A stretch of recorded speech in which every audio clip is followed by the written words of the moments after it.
I don't know. Maybe one side should be a little darker, like that. I don't know what it is about my webcam on this one. If I go to a different scene, it's the horizontal's not flipped. I don't know why it's flipped on this one. I can't figure that one quite out. Um, Doing a special evening edition since everybody's gone to Dear Evan Hansen tonight. I'm not exactly sure what time they'll all be back, but I figured I'll keep myself busy, just kind of chatting with everybody online, and more people will be home right now. um, I don't know. Like, I don't really have anything specific in mind that I really wanted to immediately talk about. There's like a million things I would love to talk about, but I don't want to, jump the gun real quick here. Let me get a drink.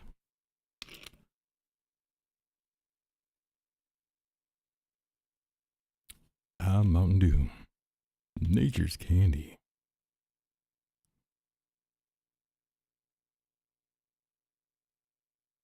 Yeah, it tilts me a little bit that my thing is like inverted, and I don't know why, but only on this specific scene. If I go to this scene, everything's right, and I have no idea. I've double clicked it, and I don't see a difference. But I'm gonna have to. I'll figure it out. I'll either copy the other scene and then make my changes that way, or you know, just do it this way. And then I will turn off. I'll leave that one off right now. We can always just turn that off.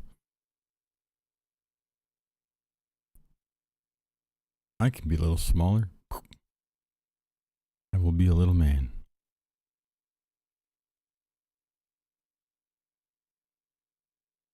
We'll do that.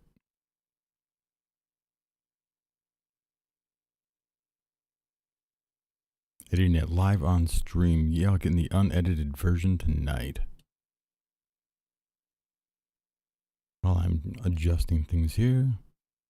And, oh crap. I actually have the chat on this one, and I don't know how to copy. Oh, no, I think that was a browser thing I used with the scene, so I could do that. That's screwed. It's only for that anyway, so it's only for the stuff being inverted. It's not like it's a big deal if it's mirrored text in my webcam. I don't think anybody cares that my eyes are, this is my left and this is my right, and it might be a little inverted. Doesn't make a difference. Oh man, all the fun stuff here. Let's see. Oh man, there's so much going on in my local hometown. I do plan on starting to do some local stuff on my politics here. I'm as a county board member. I will do that way. I plan on going over some of the meeting minutes that we do at the county board meetings. In that capacity, just discussing them as a board member. Not trying to play any kind of politics or anything with it. Just an informational capacity as far as that goes. I definitely have opinions politically on other things that are going on in the town. And we can talk about those going forward at other points. I will be making a run for the school board in Anago coming up this spring. I know there's going to be 3 seats available, so if anybody else in Anago wants to run for school board for the district school board,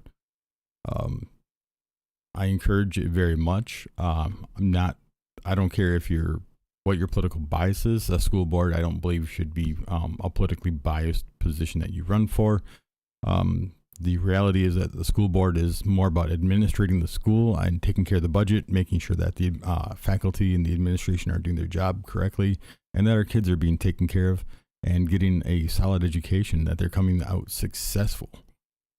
If we're just graduating kids and they don't have much of a future based on a lackluster education and just meeting the bare minimums, I don't think we're doing a good job.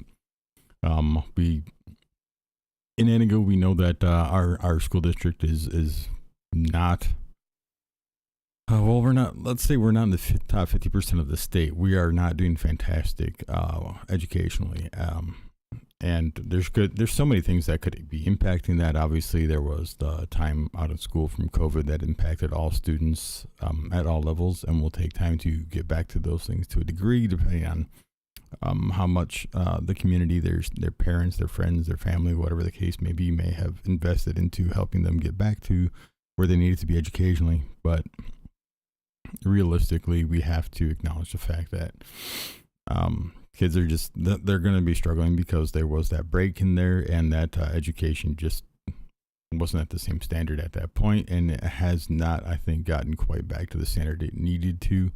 And additionally, we have to really be realistic when we look at where have the school systems been. They have not been in a great place for a long time, so there's that.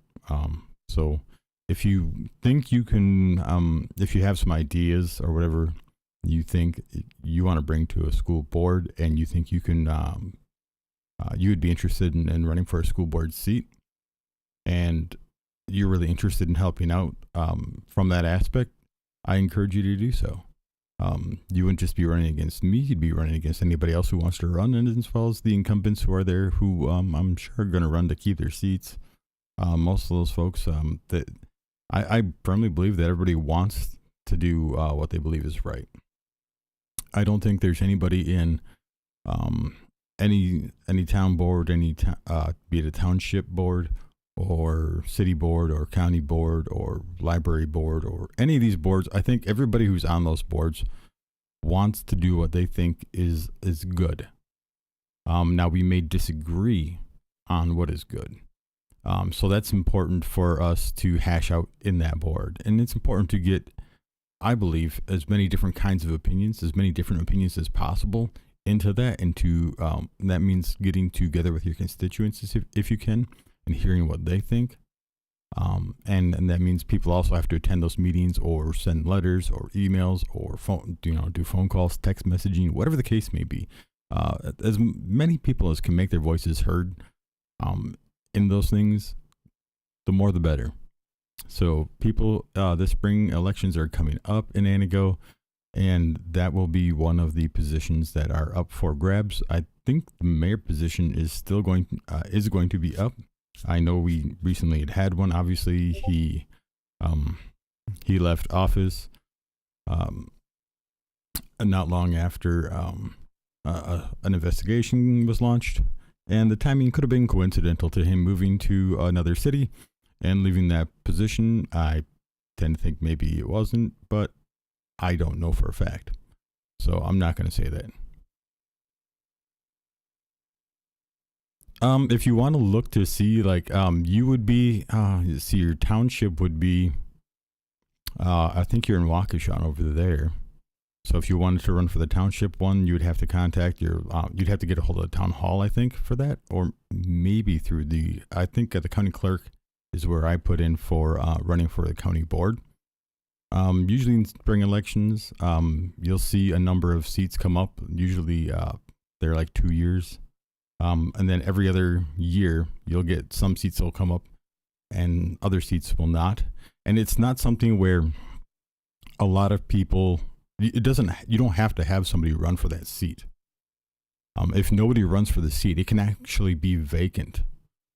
So it's not like people have to be running. The system doesn't stop because somebody didn't run for a seat. They just don't have a representative then at that point in time. So you'd have to go get a hold of your county clerk and find out what ward your over there by Waukesha would be, because you're always going to run for the ward that you actually live in. You have to live in the ward that you're running for, and then you would just find out who you have to It's usually one piece of paper. You have to fill out whether or not you're going to have donations over, I think it's $2,500 or something like that. Where those donations, of course, come from.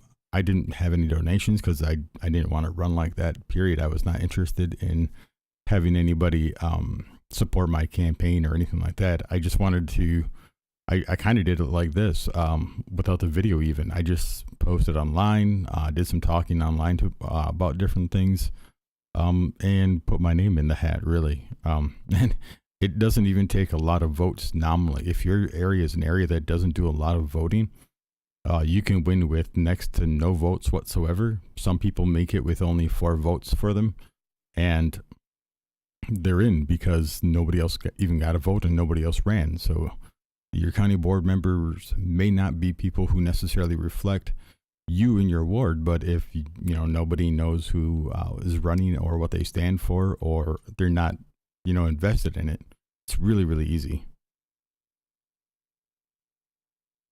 Yeah, it's super simple to get on a county board. And one of the cool things about it is every year there's a conference that I went to this year. The first year is free for people who have just joined the county board.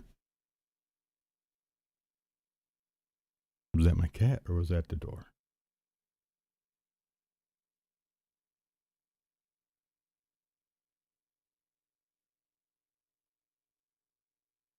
Hard to know with my headset on. I'll just pop one off so I can listen out there. All right, but the WCA conference happens every year. And what that is, it's a conference for all the county board supervisors throughout the entire state. So every single county and all of the board members. So every single district that's out there, those people can all attend. They don't have to attend, but the first year is free. Usually taken care of by your county and the WCA itself.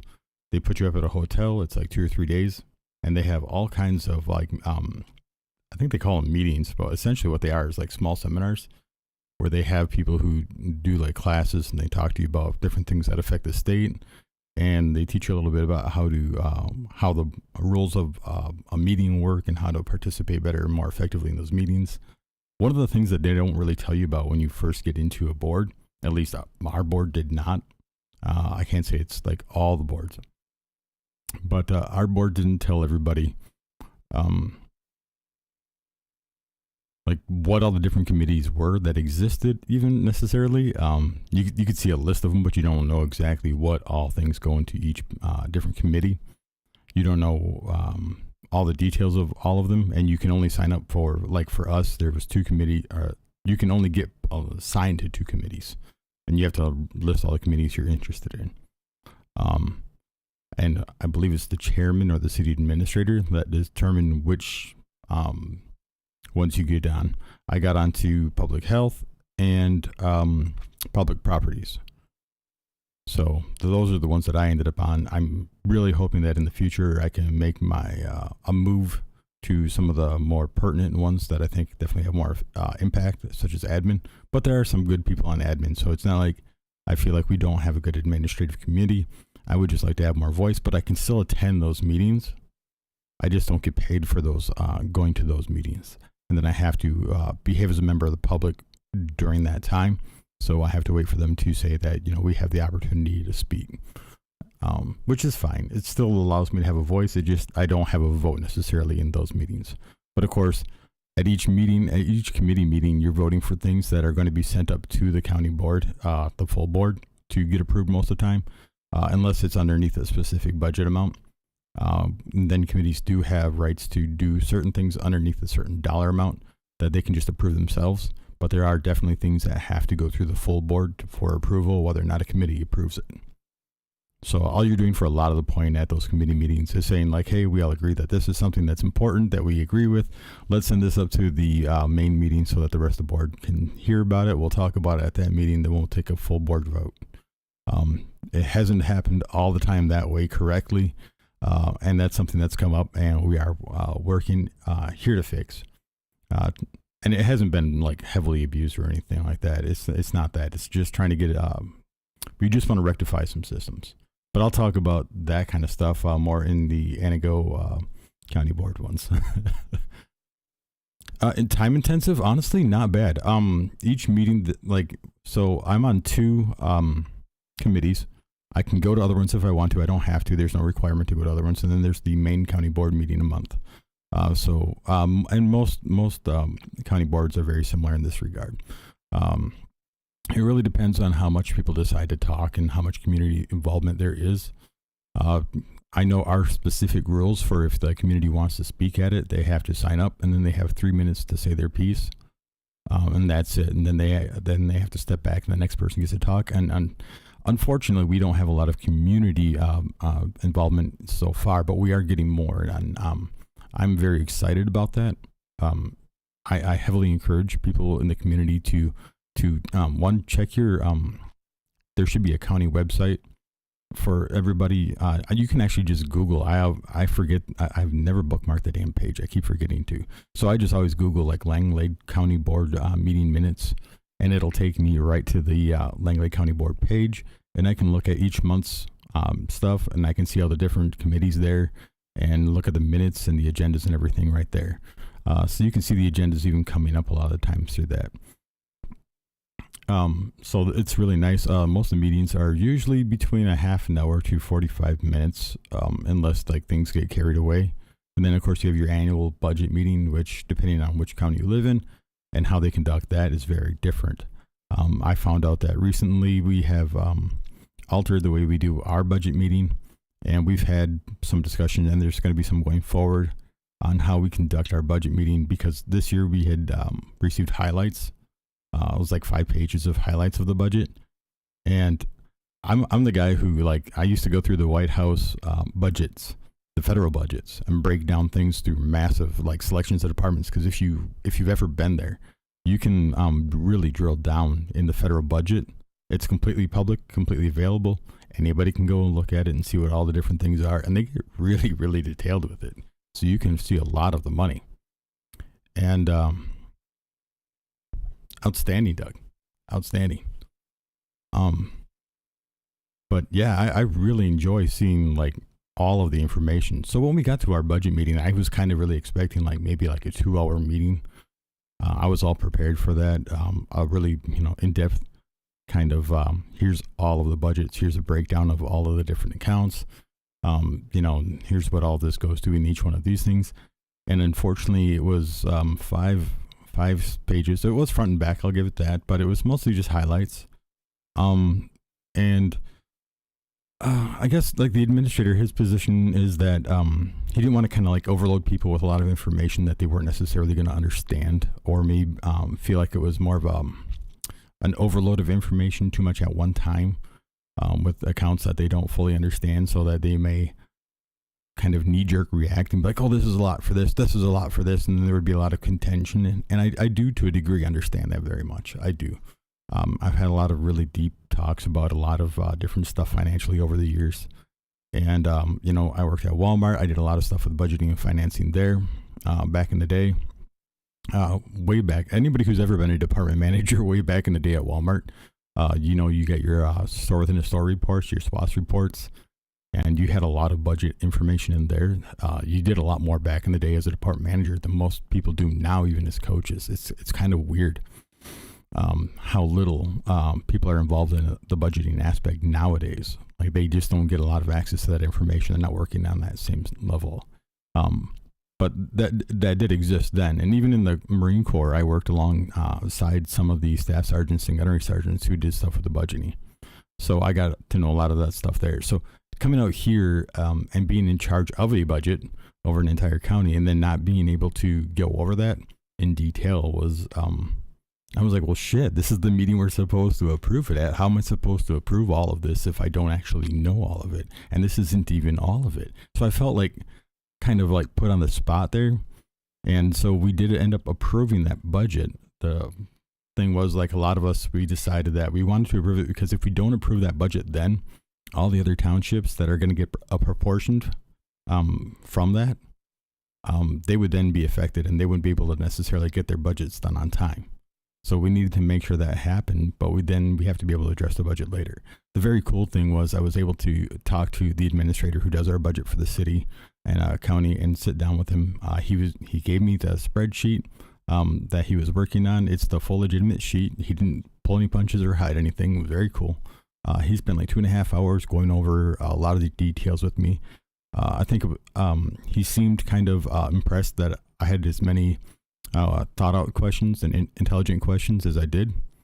Being able to just react to some of the stuff that he was talking about and be able to see a lot of that stuff that he was talking about.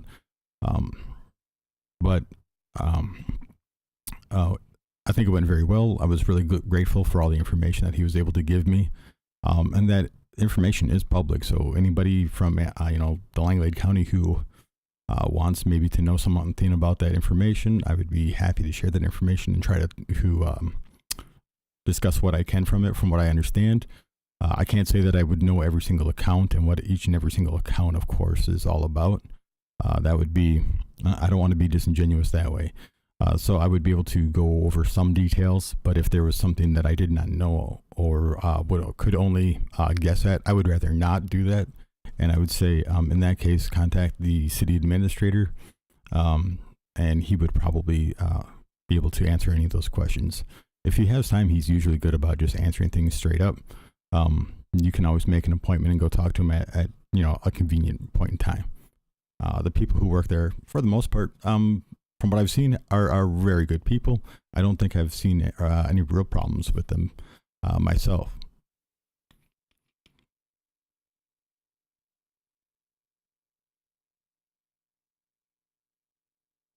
Let's see. I know we got a meeting coming up on the 16th in Langlade County for anybody in Langlade County who wants to come to the Antigo County Board meeting. If you guys don't know where it is, it's in the Public Safety Building. And for those of you who don't know what the hell the Public Safety Building is, it is the cop shop. It's the police station. I know that threw me for a loop for a long time. So, yeah, the Public Safety Building is just a police station. When you first go in there, the doors are open. You can go right to the left. There's an elevator. And if you hit the LL button to the lower level, the other side of the elevator doors will open up and you can walk right down the hallway. And there's the conference room on the right side. And that's where the county board meetings are held. It will be the 16th, I believe, at 5:30 p.m. Let's see. But yeah, the spring elections are going to be very cool this year. There's so many things up to be filled. I think more and more people are getting excited about becoming politically active. I hope the excitement doesn't stop for people who want to run for office. Even if you don't get an office, don't stop being involved. And I don't mean just BSing with people online. Attend some of the meetings. Absolutely attend meetings. If you're interested in the budgeting in your county or something, those are like your administrative meetings. You can go to those meetings. You can go to any committee meeting as a private citizen. They are open to the public. Every single meeting your county board or your town or whatever is going to have, your library boards, if you got that, your school boards, these are all public meetings. They have to be public. And the only time that they can have a closed session is if it's to protect specific information, usually having to do with if it's a minor or if it has to do with specific details about people that should be done in a private setting versus kind of publicly lambasting people, then you would do that in a closed session where you can address some issues that way. That way it's not like public defamation or anything like that. And that's going to be a different situation.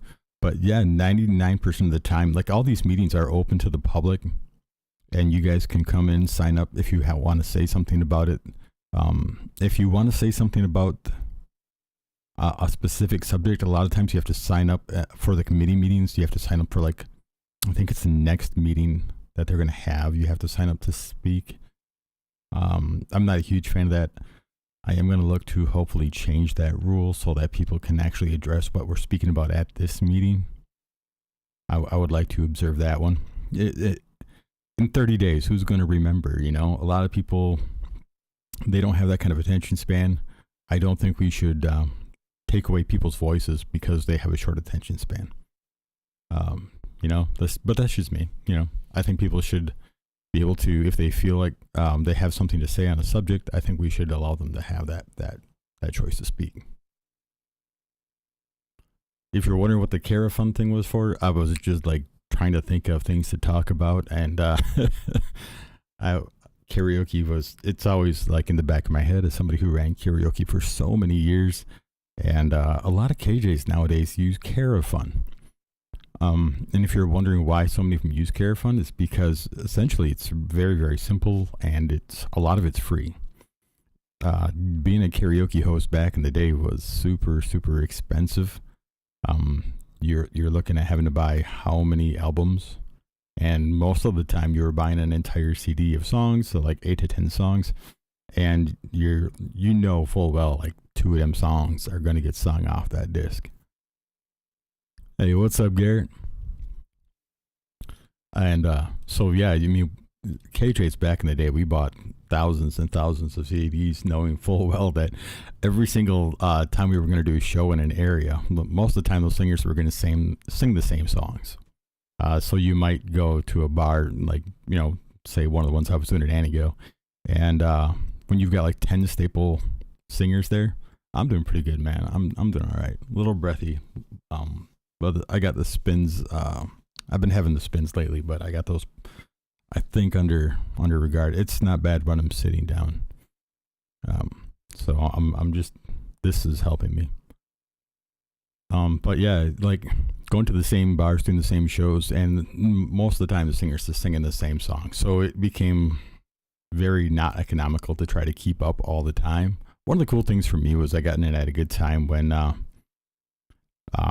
lot of stuff was starting to go digital. A lot of people were selling off like old selections. I was able to partner with a guy in the beginning who shared a bunch of his stuff with me.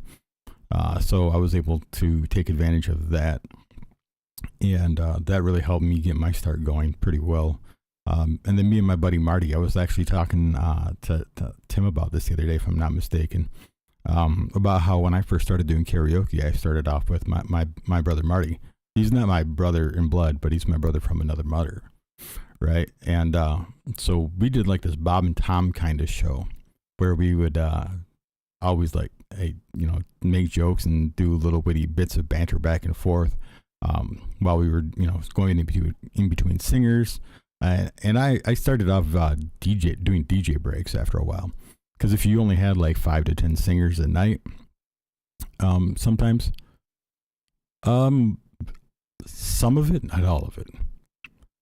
And it got to the point where I didn't want to burn people's throats out. So I started doing like two to three DJ breaks over a night. And they'd only be like 3 or 4 songs usually. But it was just something to break the monotony, let people relax a little bit, allowed me to go pee. Instead of having to do it during one song and hopefully have time to wash my hands. No, I was like, yeah, we'll throw some music at them. And allowed people to like have kind of like a club thing going on for a little bit each night, and people could go out and dance and have some fun during that. So our show was a lot different. And then I always did intro outro. For those who have seen my shows live, you know what I'm talking about when I talk about doing like intros and outros for like the singers, right? For a lot of people, they're kind of looking at the list. Actually, I can bring up my virtual DJ here. I won't play any music so I don't get copyrighted. Let's see. I'll bring up my software. No, I don't want to update it yet again. And go my OBS, bring up my, yeah, there it is. So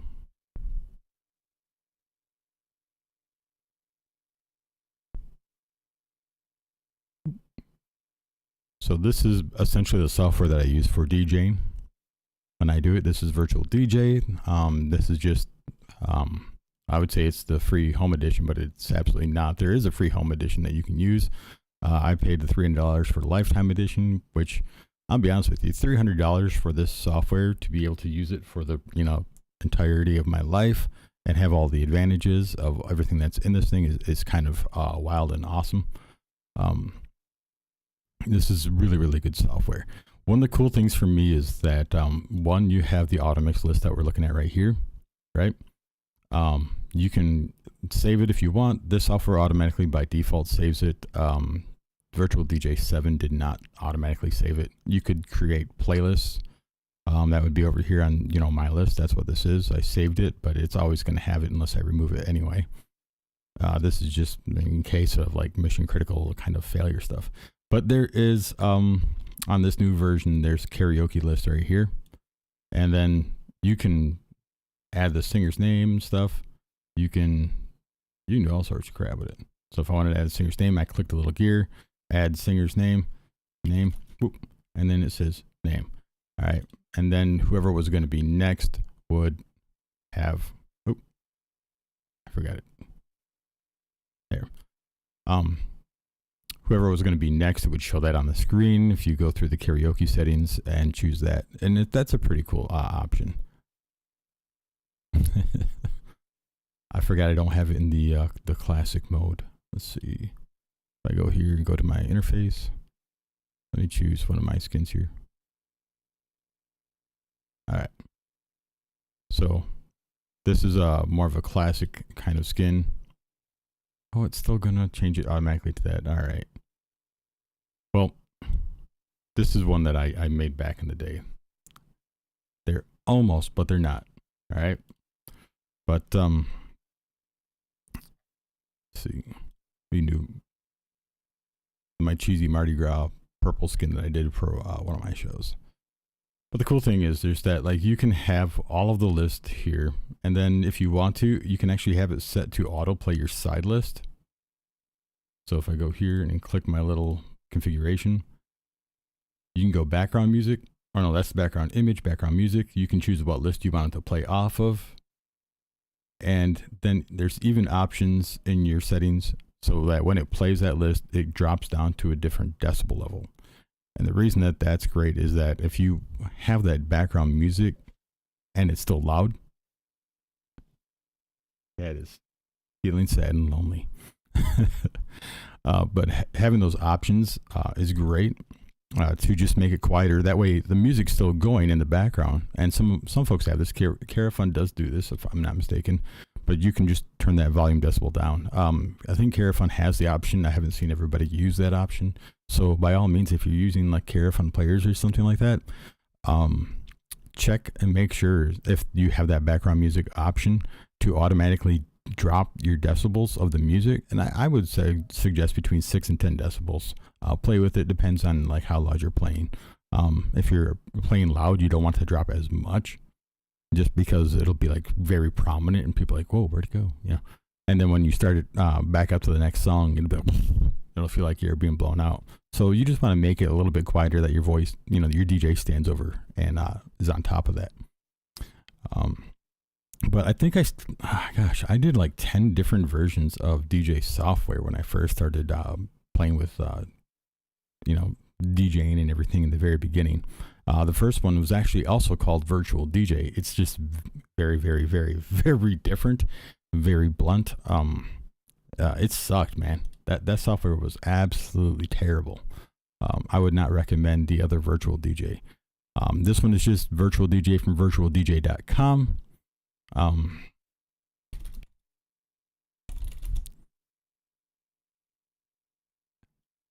Helps if I spell words correctly, right?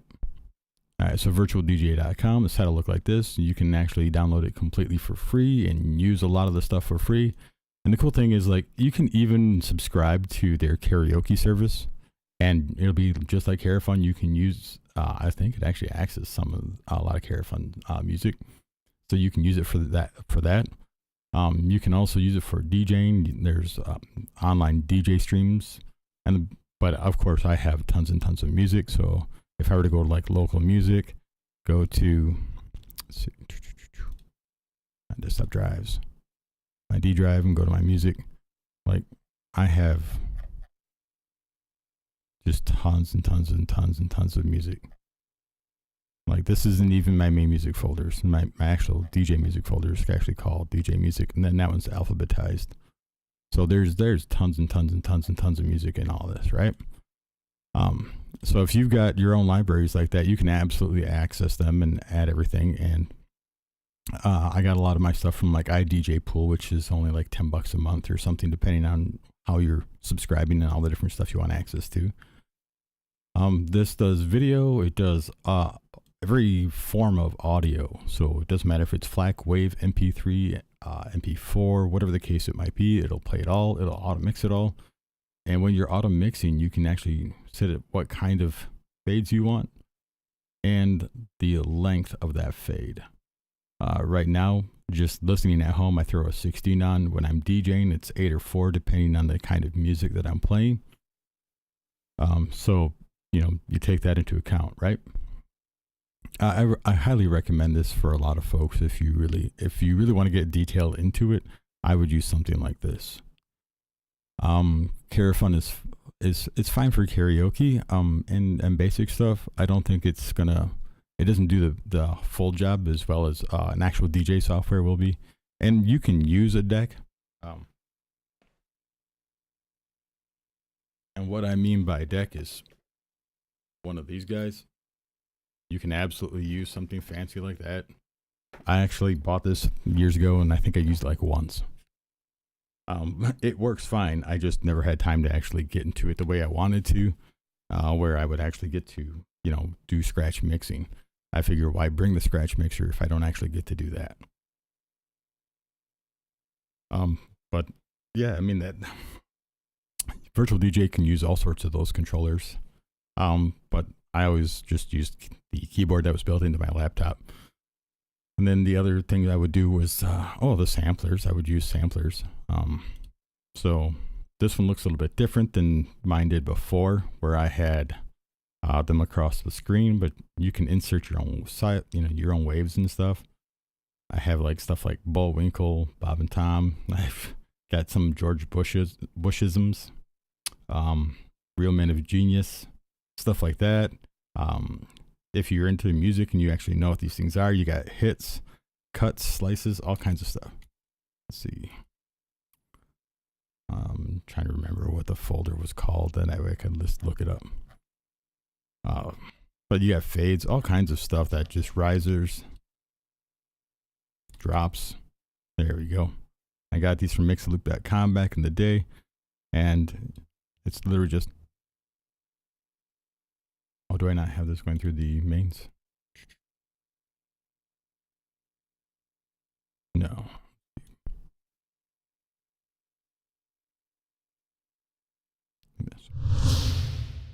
So stuff like that.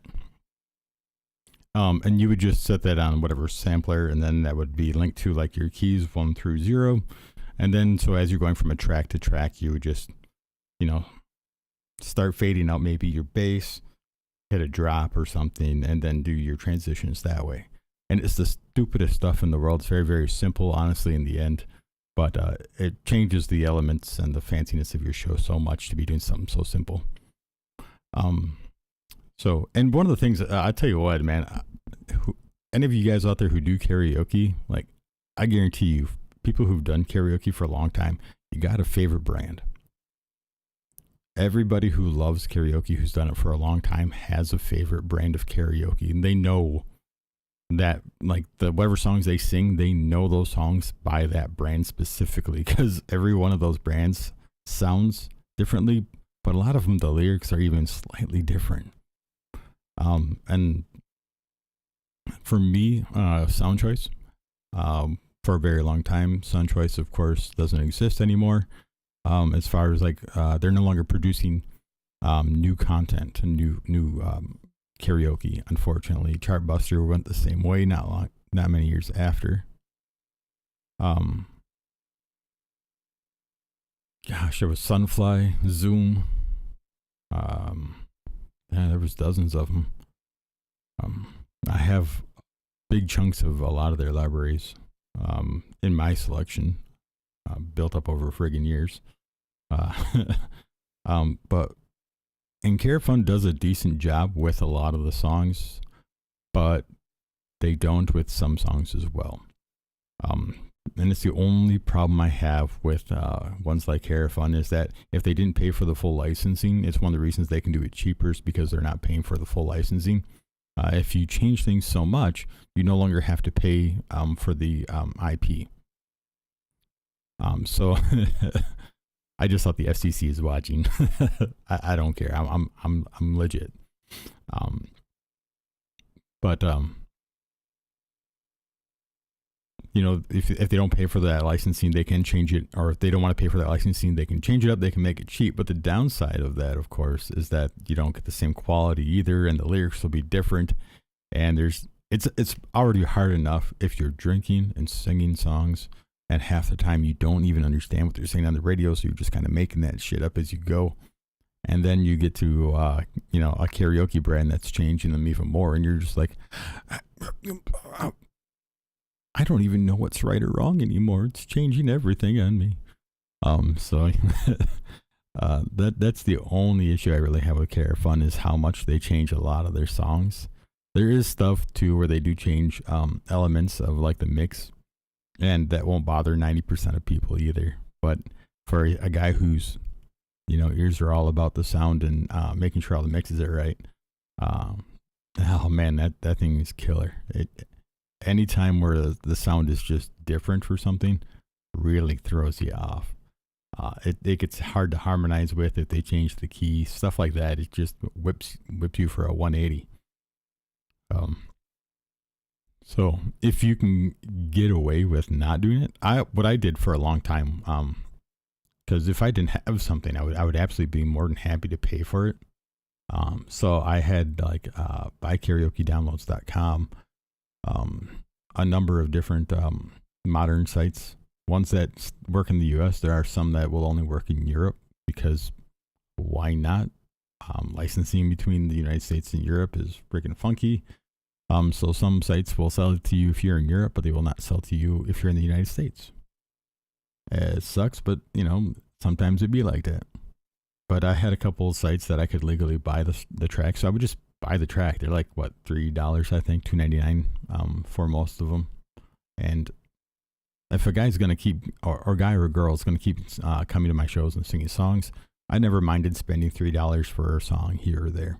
If I was starting to spend like $15 a night, I'd be like, all right, y'all need to throw some tips at me because I just dropped $15 so you guys can sing a song, and I don't want to do that.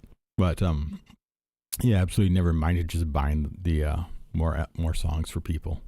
All I did was make my selection a little bit better and made people happy. So as long as I wasn't spending like a crazy amount of money doing it, yeah, it was no issue.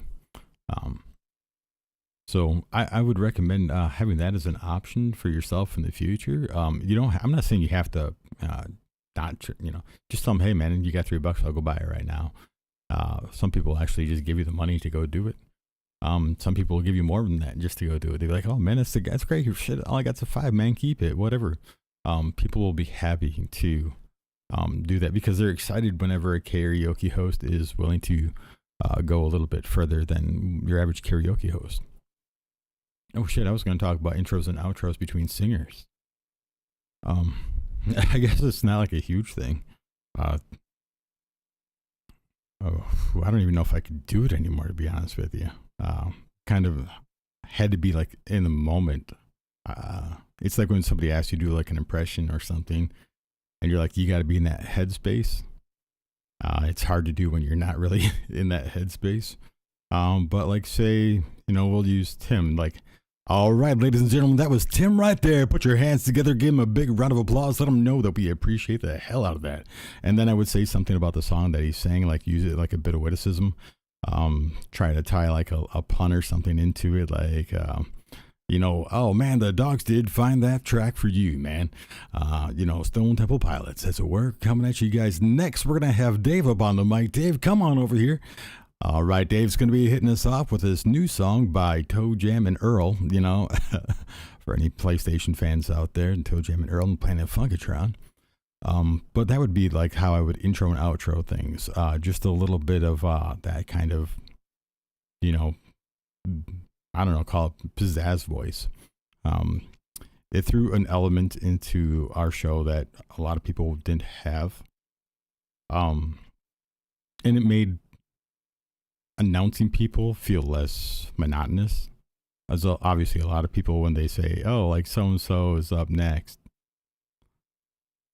and it's like, oh, well, all right then.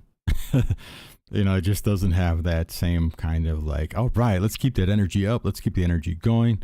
Getting people excited for the singers. It is not easy to keep the energy up all night long. I will definitely put that out there. Kind of being clever with how you intro and outro everything. That's something that's going to be intuitive to yourself. If you have, those wits in you that you can, come up with little puns and little ways to intro and outro a song.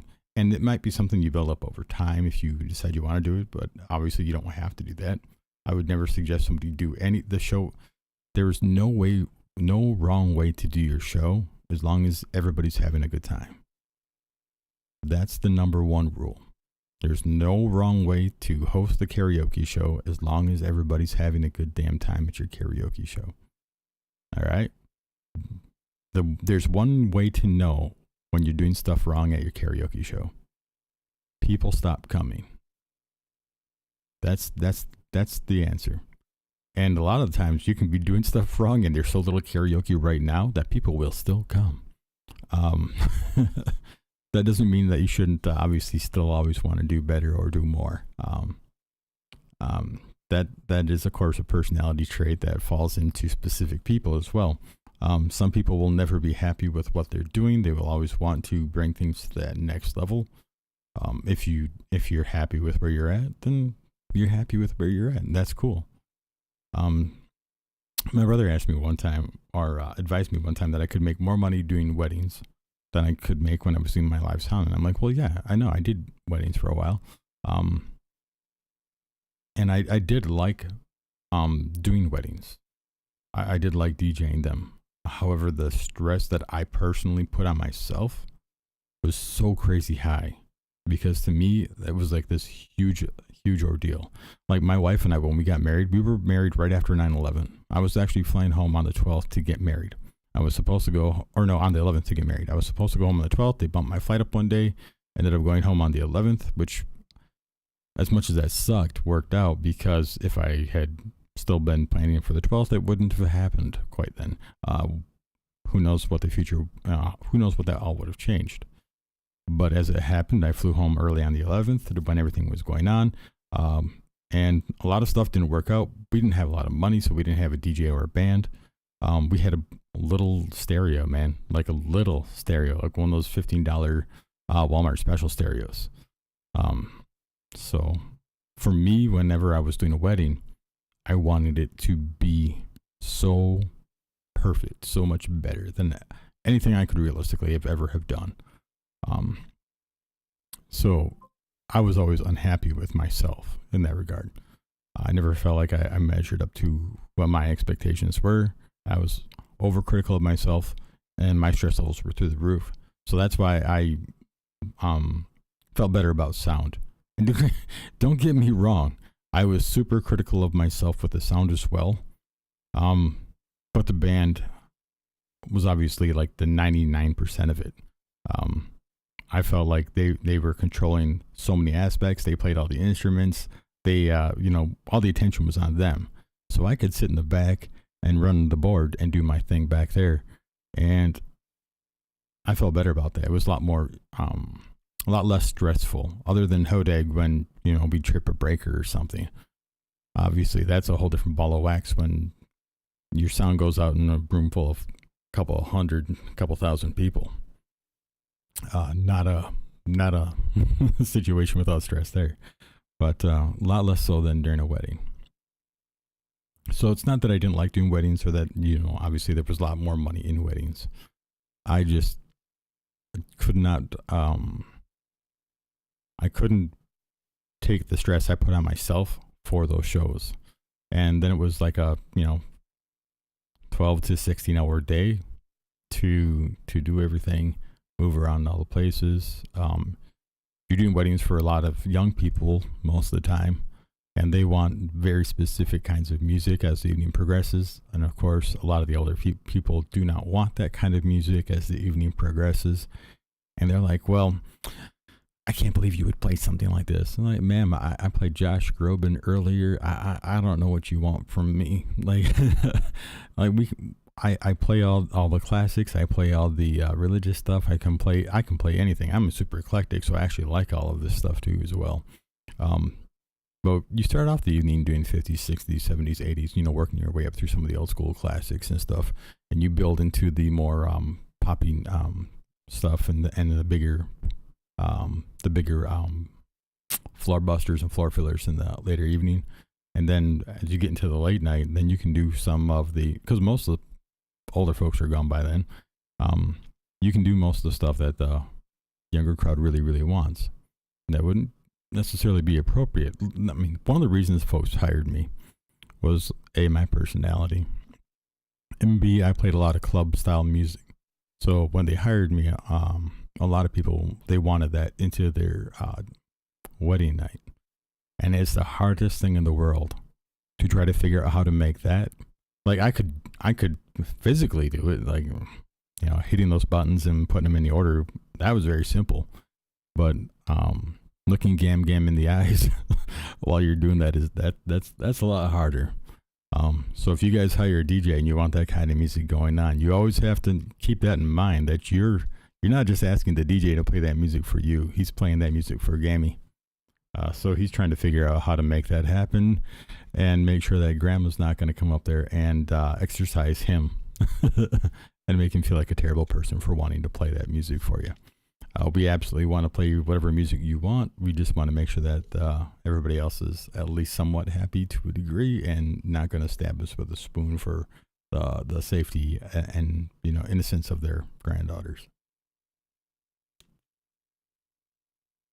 Or grandsons. Some of y'all are innocent grandbaby boys out there.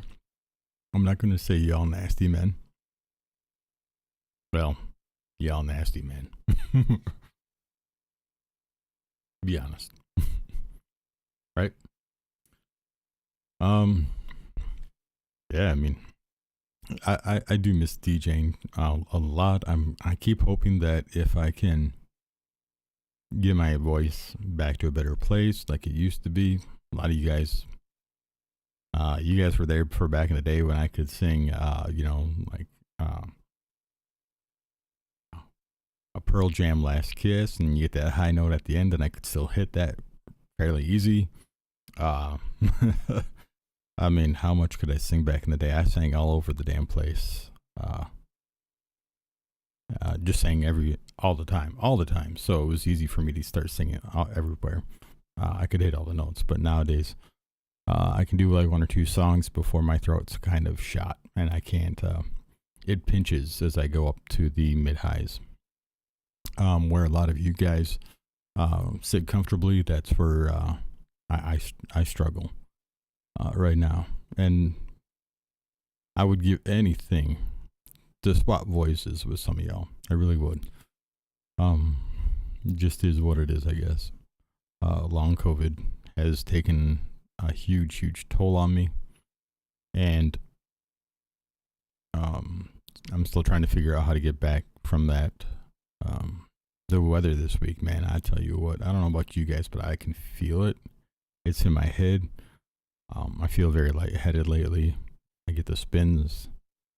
My whole, like, I feel like I'm feeling kind of staticky, like white snow static, if that makes sense, as a physical sensation on my skin. It's a really weird, not like the electrical feeling, but that in a numb sort of respect. So it's really messed up. I am not a huge fan.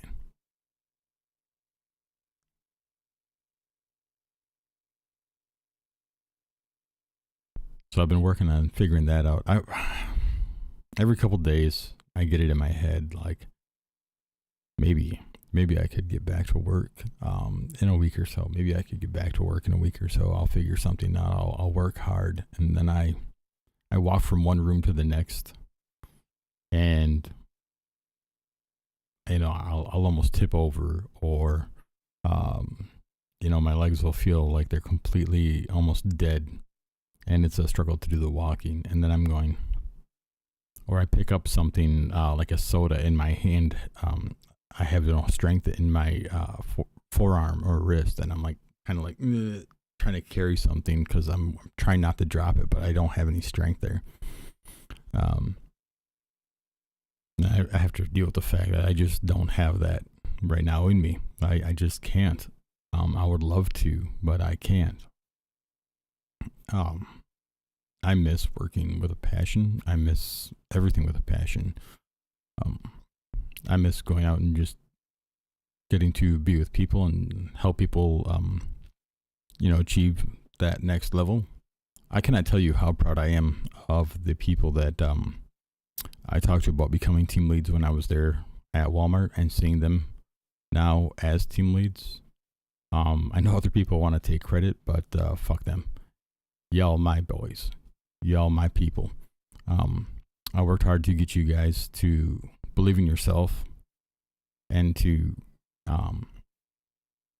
understand that you guys had it in you. So I am proud of you guys for stepping up and taking the chance and believing in yourselves and going to that next level, because I knew you guys had it in you the whole time.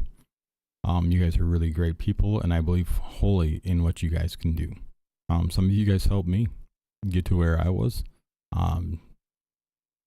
Your willingness to work for me and to follow direction and to help me out when I had questions sometimes.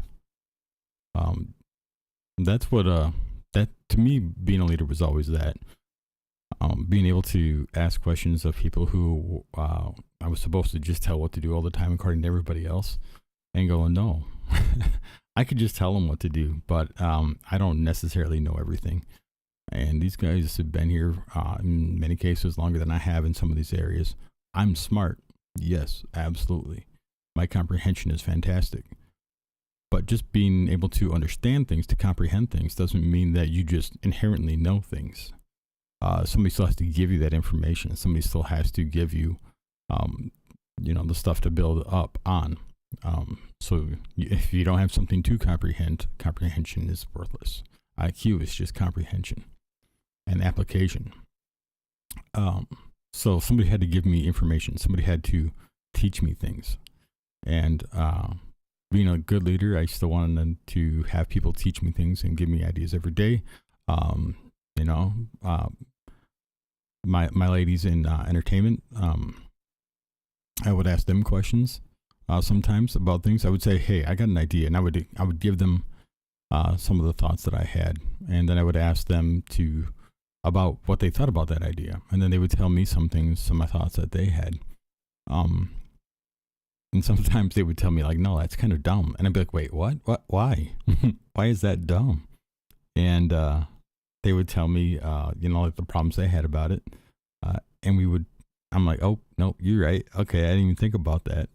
That was always my style of leadership, though. I was willing to talk about things and to admit when I hadn't thought about something or overlooked something, or when I was dumb about something.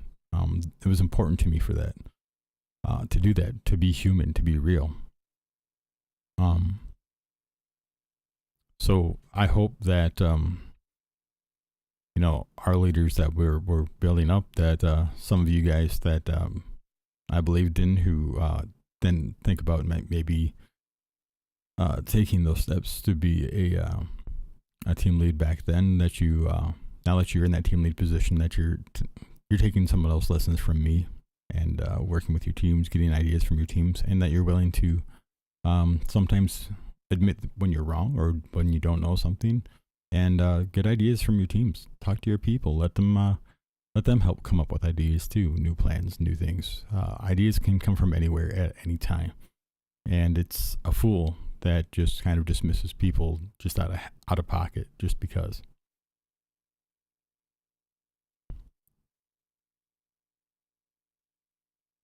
All right, well, that's all I got for you guys tonight. This thing doesn't tell me how many people are even looking, so I'm going to talk about COVID-19 coming up on a future stream about statistics between the vaccinated and unvaccinated people.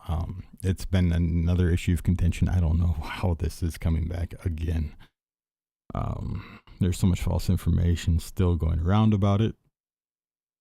As somebody who's suffering from long COVID, one of the first questions I always got was, or one of the first responses I always got when this stuff really started hitting me, was, did you get the vaccine? Because it's probably the vaccine. I heard the vaccine does all this stuff, blah, blah, blah. And obviously those all come from specific sources and specific, let's call them factions of people. It's not the vaccines, because people who are unvaccinated are also suffering from all of these symptoms as well. And if it was the vaccine, people who are unvaccinated wouldn't have those symptoms. That's science. That's a basic, simple science. All right. So anybody who's remotely interested in it, I will talk about that in a future broadcast, future live stream. We'll go into detail. I will get as much information as I can about the long-term effects that are impacting people who are unvaccinated specifically. Because obviously people have done so much research into all the vaccinated people, and they're trying to get information that way. One of the things that I said the other day on stream, and I want to point out again, is correlation is not causation. The example I use is if 1,000 people have COVID and they eat steak, and then 3 days later they don't have COVID anymore. If somebody were to write that down and say, well, these 1,000 people ate steak and 3 days later they no longer had COVID. Let's put that into our statistics chart. And you would see that and go, well, does that mean COVID steaks cure COVID? No, it does not mean that. It can have absolutely nothing to do with that. But people could look at that and see that relationship and just be like, well, no, it obviously means that. If those 1,000 people ate the steaks and 3 days later they didn't have the COVID, obviously you eat a steak and 3 days later you're going to be okay. That's facts. It's not facts. It's obviously more in depth. There's more details than that. There's more factors than that. So we'll go into a lot of that in the next stream where I talk about COVID and how to understand statistics. And we'll specifically talk about people that were not vaccinated so that we can get information that's unbiased or unaffected by vaccines. All right, so everything that we'll talk about, every case that we're going to talk about then will be with people who have never, ever had the COVID vaccine, never had any of the COVID vaccines, or at least not during the time when it would be impacting the data that we're going to talk about. So they may have got it after the case, after everything else was done, but we're going to talk about like myocardial infarctions or inflammations, the inflammation around the heart sac. That they keep saying like, oh, people with the vaccine had that. Yes, well, people who didn't have the vaccine had that as well, because that's part of COVID itself, not the vaccine itself. So we'll talk about all of that coming up. For tonight, I'm gonna head out. I'll probably play some League of Legends. You guys all have a good night.